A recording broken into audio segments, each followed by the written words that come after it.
and it's gonna smoke. It really is gonna catch fire.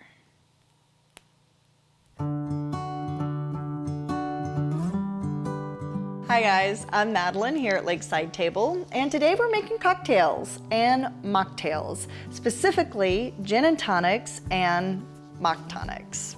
We're going to explore some different flavor combinations that work great either together or by themselves. Then you can decide whether you'd like to mix it with gin and tonic, or gin and club soda, or just club soda or tonic by itself and make it a refreshing thirst quencher. But it's for you to decide.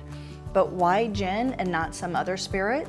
Gin has prominent herbal notes that blend beautifully with several aromatics we'll go over here shortly.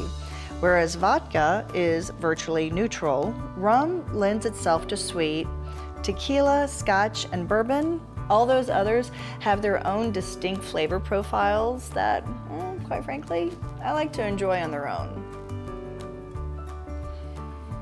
When Jerry Carver and I went to visit our friends Maca, Oscar, and their kids, Juanig and Julia, in Mexico City, we went to this gorgeous courtyard restaurant.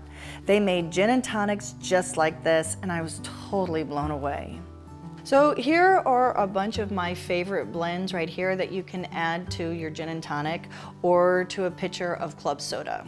Raspberry and thyme, lavender and Meyers lemon, kiwi and lime, cucumber, peppercorns, and a jalapeno, and ginger, pineapple, and basil. But this is my favorite gin and tonic. You want to make sure you have a nice large wine glass, and then get yourself a good sized piece of rosemary and a torch. Let's see if I can get this figured out. Here we go. And it's going to start smoking. Oh yeah, here we go. And then we're going to wipe it inside the glass. This is gonna smoke the glass.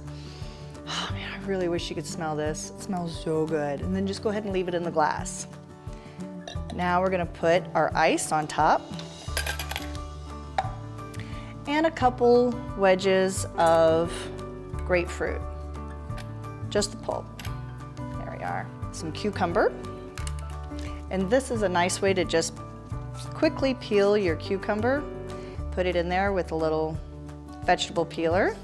Then the gin, we had a party, and that goes in there. Top it off with a little nice tonic, and then some peppercorns. Give it a little stir and enjoy. You can really taste the rosemary and the grapefruit and all that, and the little peppery of the peppercorns. It is so good. And this is a great gin and tonic, whether it's for the holidays or even for the summer. Really nice. Thanks so much for hanging out with me here today at Lakeside Table. And if you'd like some more creative drink ideas, head on over to my blog, lakesidetable.com, and you'll find them all there. But until next week, go have fun in your kitchen, and I'll see you then. Bye guys.